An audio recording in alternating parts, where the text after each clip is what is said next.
15 ऑक्टोबरपासून शारदीय नवरात्रीला सुरुवात होत आहे. त्याची सांगता 24 ऑक्टोबरला म्हणजे दसऱ्याच्या दिवशी विजयादशमीला होणार आहे. नवरात्रीच्या या 9 दिवसांमध्ये दुर्गेच्या 9 रूपांची पूजा केली जाते. त्यांची पूजा केल्याने आपल्या घरामध्ये सुख, शांती, समृद्धी आणि सकारात्मकता येते. तर हे नवरात्रीचे 9 दिवस अत्यंत पवित्र मानले जातात. तर या 9 दिवसांमध्ये अशा काही वस्तू आहेत ज्या आपण खरेदी करू शकतो आणि ते खरेदी करून आपल्या घरी आणणे अत्यंत शुभ मानले जाते. या वस्तूंमुळे आपल्या घरामध्ये सुख, शांती, समृद्धी नक्कीच वाढते. चला तर या गोष्टींबद्दल आज आपण जाणून घेणार आहोत. नमस्कार, मी पूजा तुम्हा सर्वांचं स्वागत करत आहे पूजाज कॉर्नरमध्ये. नवरात्रीला फक्त काही दिवसच उरलेले आहेत. त्याचबरोबर सध्या पितृपक्षही चालू आहे.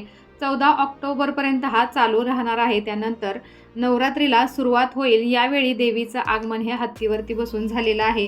तर ते आपल्यासाठी अत्यंत शुभ मानले जाते. नवरात्रीमध्ये घटस्थापनेच्या आधी किंवा पहिल्या दिवशी काही वस्तू आपण घरी घेऊन यायच्या आहे, जेणेकरून त्या आपल्या घरासाठी आणि आपल्यासाठी अत्यंत शुभ आणि लाभदायक ठरतील. त्यातील पहिली वस्तू म्हणजे देवीची मूर्ती किंवा देवीचा फोटो. तुमच्या घरी पूजा करण्यासाठी तुम्ही स्वतः देवीची मूर्ती खरेदी करू शकता. नवरात्रीचे 9 दिवस मूर्तीला या आपल्याला सजवायचं आहे किंवा आपण जर फोटो खरेदी करून आणला असेल तर फोटोला आपल्याला या फोटोची पूजा करायची आहे. आपल्या कुलदेवीची मूर्ती किंवा कुलदेवीच्या फोटोची तुम्ही या 9 दिवसांमध्ये यथासांग पूजा करून तुमच्या देवघरामध्ये त्या फोटोची किंवा मूर्तीची स्थापना करू शकता. हे 9 दिवस देवीला समर्पित असतात. तर अशा स्थितीत नवरात्रीत आपल्या देवघरात ठेवण्यासाठी माता लक्ष्मीची किंवा आपल्या कुलदेवीची मूर्ती किंवा फोटो तुम्ही आणून त्याची विधिवत पूजा करायची आहे. नवरात्रीनंतरही तुम्ही त्या मूर्तीची पूजा करू शकता. त्यामुळे देवीचा शुभ आशीर्वाद तुमच्यावरती नक्कीच राहील. त्याचबरोबर माता लक्ष्मीची अशी चांदीची मूर्तीचीही खरेदी तुम्ही करू शकता. कारण नवरात्रीबरोबरच आता दिवाळी येणार आहे. तर दिवाळीसाठी माता लक्ष्मीची पूजा दिवाळीमध्ये केली जाते. त्यासाठी आपल्याला अशा मूर्तीची गरज असते. तर या दिवसांमध्ये तुम्ही अशा मूर्तीची खरेदी नक्कीच करू शकता. त्याचबरोबर तुमच्या देवघरामध्ये जर अन्नपूर्णा मातेची मूर्ती नसेल तर नवरात्रीमध्ये अन्नपूर्णा मातेच्या मूर्तीची खरेदी करून तुम्ही त्या मूर्तीची स्थापना तुमच्या देवघरामध्ये नक्कीच करू शकता. तुम्ही चांदीची मूर्ती किंवा पितळेची ही मूर्ती घेऊ शकता आणि त्या मूर्तीची खरेदी करून नवरात्रीमध्ये या मूर्तीची पूजा करायची आहे. यानंतर येतं ते श्रीयंत्र. नवरात्रीमध्ये श्रीयंत्राची स्थापना किंवा पूजा नक्की करावी. शास्त्रानुसार मंत्र हा देवी देवतांचा आत्मा, तर यंत्र म्हणजे त्यांचे शरीर आहे. नवरात्रीत जर तुम्हाला दुर्गा देवीचा आशीर्वाद प्राप्त करायचा असेल तर श्रीयंत्र किंवा मेरू यंत्राची खरेदी करून तुमच्या देवघरामध्ये त्याची स्थापना नक्कीच करा. या यंत्राची स्थापना केल्यावरती घरामध्ये धन, वैभव बरोबरच देवीचे रक्षा कवच सदैव आपल्या घरावरती राहते. यामुळे येणाऱ्या समस्या टळतात. त्याचबरोबर आपल्या घरावरील आपल्यावरील वाईट शक्तीचा प्रभाव सुद्धा या यंत्रामुळे पडत नाही. दुर्गा सप्तशती अध्याय 4 श्लोक क्रमांक 17 मध्ये सांगितलेलं आहे की दुर्गा बिसा यंत्राला सिद्ध करून रोज पूजा केल्यास दुर्गा देवी त्या व्यक्तीचे रक्षण करते. म्हणून या यंत्राला शक्तिपुंज असं म्हटलं जातं, कारण या सर्व शक्ती व चमत्कारांचा याच्यामध्ये समावेश आहे. तर या यंत्रात ओम दुम दुम दुम दुर्गाये नमः असा रक्षामंत्र लिहिलेला असतो. या नवरात्रीमध्ये तुम्ही या दुर्गा बिसा यंत्राची स्थापनाही करू शकता. तर या यंत्राची रोज पूजा केल्यानंतर ओम हेम क्रीम चामुंडे विच्चे, ओम ह्रीं क्रीम चामुंडाय विच्चे नमः या मंत्राचा जप आवर्जून करायचा आहे. तर बरीच लोक श्राद्ध पक्षामध्ये खरेदीपासून दूर राहतात, परंतु नवरात्रीमध्ये खूप खरेदी करतात. पण काय खरेदी करावं हे तेवढं महत्त्वाचं ठरतं आणि काय वस्तू खरेदी केल्याने काय मनोकामना पूर्ण होतात हे जाणून घेणार आहोत. दुर्गा माता हत्तीवरून आलेली आहे. येणारे वर्ष सुख समृद्धीने भरलेले असेल असे मानले जाते. त्यामुळे घरात शांती, समाधान राहावे, लक्ष्मी माता प्रसन्न व्हावी असे सर्वांनाच वाटते. तर नवरात्रीच्या 9 दिवसांमध्ये घरात हत्तीची प्रतिमा ठेवण्याचा सल्ला वास्तुशास्त्रज्ञ देतात. तर आपल्या घरामध्ये, देवघरामध्ये किंवा हॉलमध्ये तुम्ही पितळी धातूचा हत्तीची लहान मूर्ती आणणे किंवा ठेवणे अत्यंत शुभ मानले जाते. त्यामुळे आपल्या घरामध्ये सकारात्मकता पसरते. घरामध्ये हत्तीची जोडी ठेवताना त्यांचे चेहरे एकमेकांकडे असतील अशा पद्धतीने आपल्याला ठेवायचं आहे. त्यानंतरची वस्तू म्हणजे देवीची पावले. तर ज्या घरामध्ये देवीचे पावले असतात त्या घरामध्ये देवीचा आशीर्वाद हा सदैव असतो, घरातल्यांचं नशीबही उजळतं असं मानलं जातं.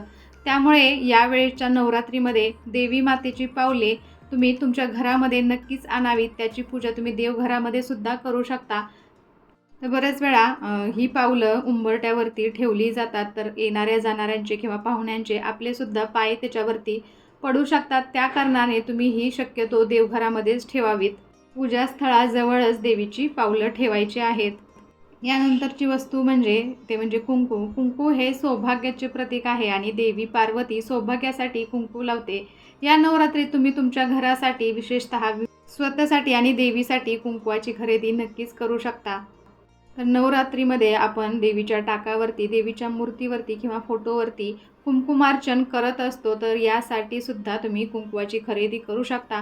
नवरात्रीमध्ये कुंकवाची खरेदी अत्यंत शुभ मानली जाते. देवी लक्ष्मी, माता दुर्गा आणि भगवान विष्णू यांच्या हातात दक्षिणामुखी शंख आहे, ज्याचे तोंड दक्षिणेकडे उघडते. यांना दक्षिणावर्ती शंख असे म्हटलं जातं. तर असा शंख घरात, आपल्या देवघरात नक्कीच स्थापन करावा. दक्षिणामुखी शंख आपल्या घरामध्ये ठेवणं शुभ मानलं जातं, त्यामुळे घरात सकारात्मक वातावरण निर्माण होते. दक्षिणामुखी शंखाची स्थापना तुम्ही तुमच्या देवघरामध्ये नवरात्रीमध्ये नक्कीच करू शकता. त्यानंतर येते म्हणजे कमळगट्ट्याची माळ. तर माता लक्ष्मीला, देवीला कमळगट्ट्याची माळ अत्यंत प्रिय आहे. देवीचं आसन हे कमळ समजलं जातं आणि कमळाच्या ह्या बिया असतात, त्याची माळ म्हणजे कमळगट्ट्याची माळ. तर देवीच्या मंत्र जपासाठी कमळगट्ट्याची माळ अत्यंत लाभदायक ठरते. कमळ हे माता लक्ष्मीचं आसन समजलं जातं, त्यामुळे कमळाच्या बीजापाशी लक्ष्मी मातेचा सदैव वास असतो. म्हणून यश, कीर्ती, समृद्धी प्राप्तीसाठी कमळगट्टा माळ वापरतात. तिच्या वापराने जप करतात. महादेवांची किंवा इतर देवतांची आराधना करण्यासाठी आपण जशी रुद्राक्ष माळ वापरतो, तशी कमळगट्टा माळ विशेषतः लक्ष्मीचे उपासक वापरतात. लक्ष्मीचा तर तुम्ही रोज तुमच्या देवघरातील श्रीयंत्राभोवती अशी कमळगट्ट्याची माळ ठेवू शकता. श्रीयंत्र नसेल तर आपल्या देवीचा फोटो असेल किंवा देवीची मूर्ती असेल तर तिथे आपण अशी ही कमळगट्ट्याची माळ ठेवू शकतो. फोटोला कमळगट्ट्याचा हार घालू शकतो आणि दररोज सकाळी संध्याकाळी त्याची पूजा करायची आहे. त्यानंतरची वस्तू ती म्हणजे दिवे. तर तुम्ही नवरात्रीमध्ये दिव्यांची खरेदी करू शकता. नवरात्रीच्या पहिल्या दिवसापासूनच आपण अखंड दिवा लावत असतो, त्यासाठी आपण असे पितळेचे दिवे घेऊ शकतो. कोणत्याही पूजेमध्ये पितळ हे अत्यंत शुभ मानले जाते, त्यामुळे तुम्ही पितळेच्या दिव्यांची खरेदी नवरात्रीमध्ये नक्कीच करू शकता. तुम्हाला अखंड ज्योत लावायची असेल, पितळेचा दिवा जर तुमच्याकडे छोटा असेल तर तुम्ही अशा मातीच्या दिव्याची सुद्धा खरेदी या दिवसांमध्ये नक्कीच करू शकता. त्यानंतरची वस्तू म्हणजे कलश किंवा घट. तर नवरात्रीची सुरुवात कलशाच्या स्थापनेने होते. हे शुभ प्रतीक मानलं जातं. तर तुमच्या घरामध्ये कलशाची स्थापना केली नसेल किंवा देवघरामध्ये मंगल कलशाची स्थापना केली नसेल तर तुम्ही असा पितळेचा कलश किंवा तांब्या नक्कीच घेऊ शकता. पितळेचा घेतला तरीही चालेल आणि तांब्याच्या धातूचा घेतला तरीही चालू शकतं. तर अशा कलशाची स्थापना तुम्ही तुमच्या देवघरामध्ये नवरात्रीच्या दिवसांमध्ये नक्कीच करावी.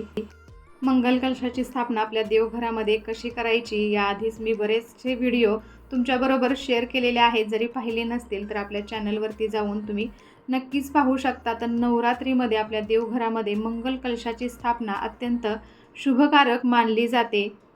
या आधीच्याच व्हिडिओमध्ये मी तुम्हाला दुर्गा सप्तशतीचे पाठ कसे करायचे हे सांगितलेलं होतं. तर या दिवसांमध्ये तुम्ही दुर्गा सप्तशती ग्रंथाची खरेदी करून पहिल्या दिवसापासून तुम्हाला याचे पाठ करायचे आहेत.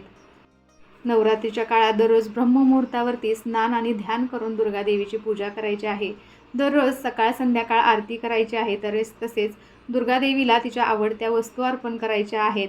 नवरात्रीमध्ये अखंड ज्योती प्रज्वलित केल्याने माणसाची प्रत्येक इच्छा पूर्ण होते, त्यामुळे नवरात्रीच्या काळात विधीप्रमाणे अखंड ज्योती लावायची आहे. याचा सुद्धा व्हिडिओ मी तुमच्याबरोबर शेअर केलेला आहे. शेवटच्या दिवशी हवन आणि कन्यापूजन आपल्याला करायचं आहे. नवरात्रीच्या दिवसामध्ये घरामध्ये शुद्धता आणि पावित्र्याची विशेष काळजी घ्या. नवरात्रीच्या काळात मांसाहार, मादक पदार्थांचे सेवन करू नका किंवा घरामध्ये आणू नका. नवरात्रीत सात्विक अन्नच खायचं आहे. कसा वाटला आजचा व्हिडिओ मला नक्कीच कमेंट करून सांगा आणि अशा छान छान व्हिडिओसाठी पूजाच कॉर्नरला सबस्क्राईब करायला विसरू नका. त्याचबरोबर बेल आयकॉनही क्लिक करा, जेणेकरून तुम्हाला माझे नवनवीन व्हिडिओज असेच पाहता येतील. चला तर मग भेटूया अशाच एका छानशा व्हिडिओ बरोबर. तोपर्यंत धन्यवाद. श्री स्वामी समर्थ.